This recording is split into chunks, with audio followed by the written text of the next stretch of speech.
cuando oyeron una bocina de un Mercedes-Benz. Cuando papá salió en pijama, se trataba de General Espaillat. Él le dijo, están matando al jefe. Yo estaba en el Pony, vi cruzar el carro. Y fui al lugar y vi el carro rodeado de personas tirándole al carro de Trujillo. Pupo Román fue eliminado por María Martínez con una pistola al cinto en Jaina Mosa. Fue ella que lo mató, personalmente. Fue ella misma personalmente, la viuda de Trujillo.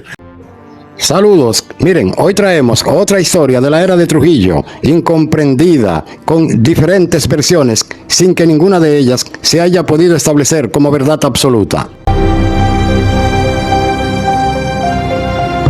Hoy venimos a hablar de un personaje muy importante durante lo que fue el asesinato y derrocamiento del dictador dominicano Rafael Leónidas Trujillo. Se trata de Pupo Román, quien fuera secretario general de las Fuerzas Armadas durante el siglo pasado, de una de las dictaduras más crueles en toda Latinoamérica.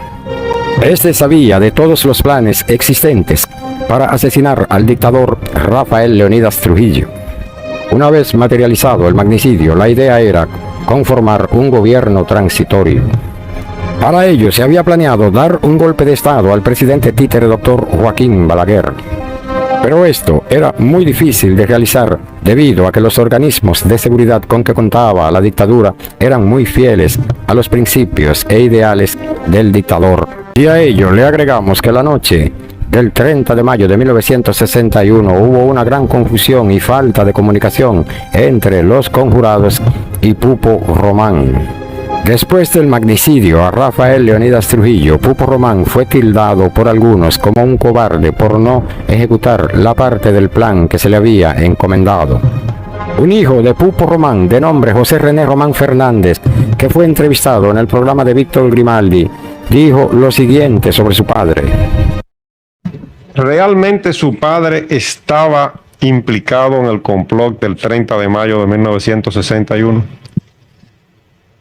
Personalmente nunca me lo participó a mí, pero por las cosas que hemos visto, por los testigos que nos han contado, definitivamente él estaba de acuerdo y recibió la información de que iba a suceder.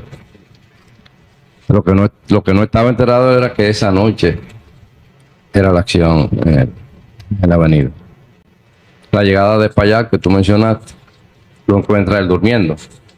Había participado en la caminata diaria con Trujillo.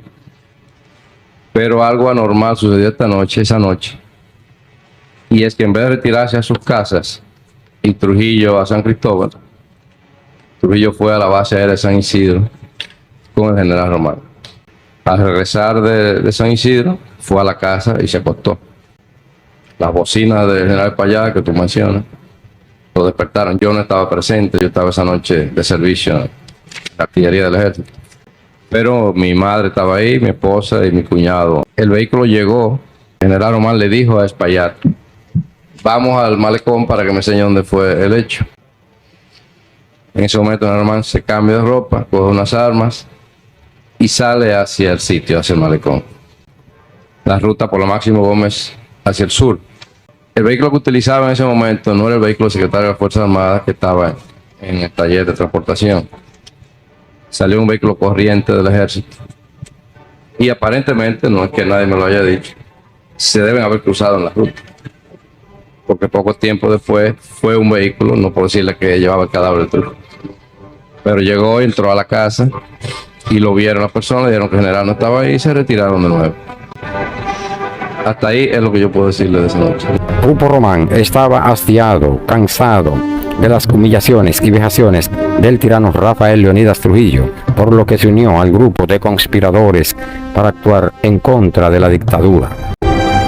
Zarandeado por el comportamiento hostil del generalísimo Rafael Leónidas Trujillo, Pupo Román comenzó a conspirar para acabar con la dictadura y la vida del tirano. Estas y muchas otras fueron las causas que hicieron que Pupo Román se uniera al movimiento insurrecto para derrocar la dictadura y el gobierno nefasto de Rafael Leónidas Trujillo. Fue muy fácil para él unirse con el grupo de ajusticiadores del sátrapa, debido a que a él lo unía una larga y estrecha amistad con Luis Amía Mateo y también con Juan Tomás Díaz. Con ellos conversaba por largas horas y también lo hacía cuando estaba de pasadía en su finca. Víctor Grimaldi, el investigador y escritor de historia, le preguntó a José Román Fernández cuáles habían sido las causas que propiciaron que su padre conspirara contra Trujillo, y este le respondió de la siguiente manera. ¿Por qué razón Pupo Román, con esa relación familiar tan estrecha, participa, como usted dice al principio del programa, en un complot para derrocar a Rafael Leonidas Trujillo Molina? Las razones nunca las obtuve de él, o sea, el motivo. Pero sí por las cosas que uno vivió, y después del hecho, claro, uno va atando cabos, como dicen. Primero, el habérselo participado, Juan Tomás y Luis Amián.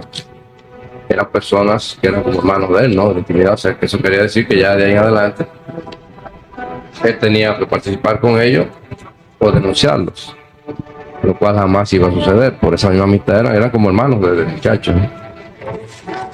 Aparentemente ya había un deterioro. Fíjate, los oficiales viejos, antiguos de la Fuerza Armada en esa época, oficiales de 25, 30 años de servicio, no estaban de acuerdo con esas cosas que se estaban haciendo con el servicio de inteligencia.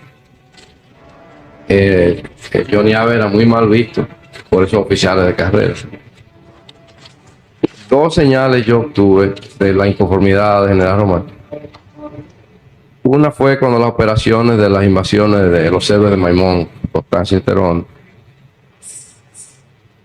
En esas operaciones normalmente se detenían las personas y luego se enviaban a la base aérea de San Isidro. Ahí lo vemos a usted con su padre, ¿verdad? En un abrazo. Sí, eso creo que fue en la boda, después de la boda. Aparentemente bueno, de eso se ha hablado mucho, ¿no? De lo del 14 de junio.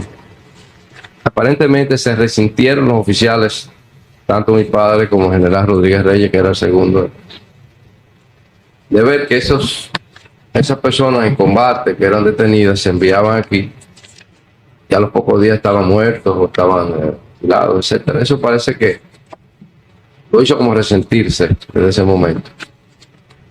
Y definitivamente después de las conversaciones con tío Luis y con Tomás, viene el asunto de la Mirabal. Yo fui testigo personalmente de la reacción de mi padre en el momento que se entera de la noticia. Fue a mi casa, donde está ahora Villanaco, ahí en la autopista Duarte, y se sentó y arrojó el kepi sobre un sofá. Y yo le he dicho, ¿qué pasa, general? Lo noté muy incómodo. Me dice, si este hombre cree que va a contar conmigo para sostenerse en un régimen matando mujeres, está equivocado. Se fueron palabras textuales. De ahí en adelante él cambió mucho. O sea, yo no te sé decir si las informaciones seguían, si comparativos seguían, pero yo diría que esas fueron las cosas. Claro que había 1000 cosas más. La noche del 30 de mayo de 1961 misma en que sucedió el magnicidio, Pupo Román estuvo conduciendo por toda la ciudad capital, yendo y viniendo, pero los conjurados no pudieron identificarlo debido a que su auto oficial estaba siendo reparado. Cuando el general Arturo Espaillat hizo presencia en la casa de Pupo Román trayendo una trágica noticia, ahí empezó la desgracia de la familia Román Fernández.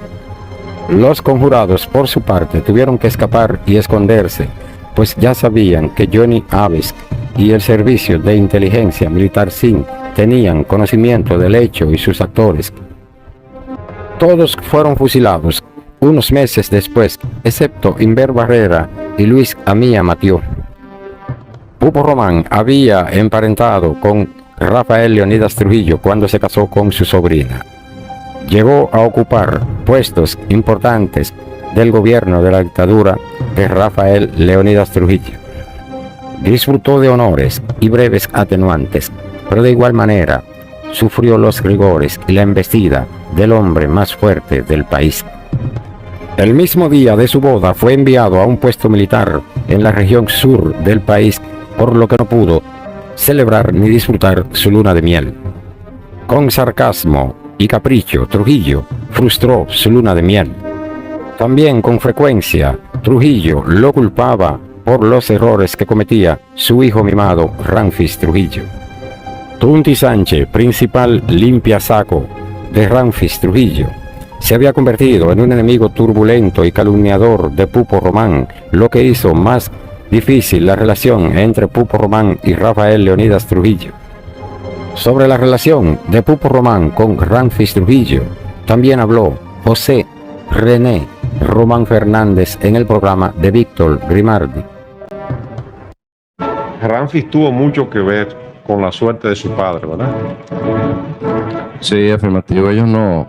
La relación de ellos desde mucho tiempo atrás, yo diría del 1954, eran muy tirantes, o sea, prácticamente enemigos. ¿Por qué? ¿Qué pasaba? Eso se origina en el 1954, cuando Ramfis sale del país. A mi padre lo designan su jefe de Estado Mayor de la Fuerza Aérea o de la Aviación Militar Dominicana. Al salir Ramfis, queda como jefe de Estado Mayor interino. Fue la única vez que mi padre salió de las filas del ejército. Hubieron muchos problemas con los pilotos de esa época, aparentemente forzaban para volar y para las maniobras.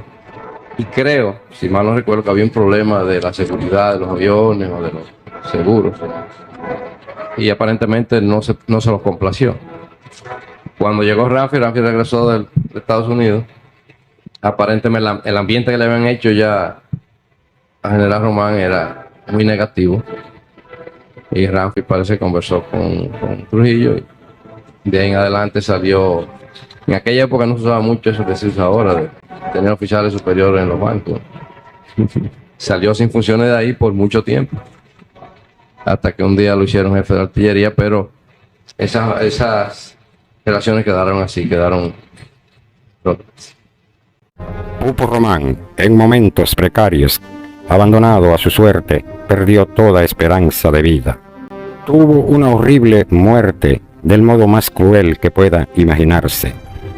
La desgracia de Pupo Román afectó física y emocionalmente a toda su familia, que estaba dividida entre dos apellidos que lo ataban laboral y socialmente.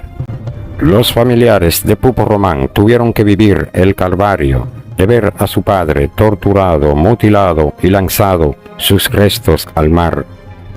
Y no conforme con esto, los trujillistas, con odio y rencor, llegaron a poner en su memoria el baldón los antitrujillistas.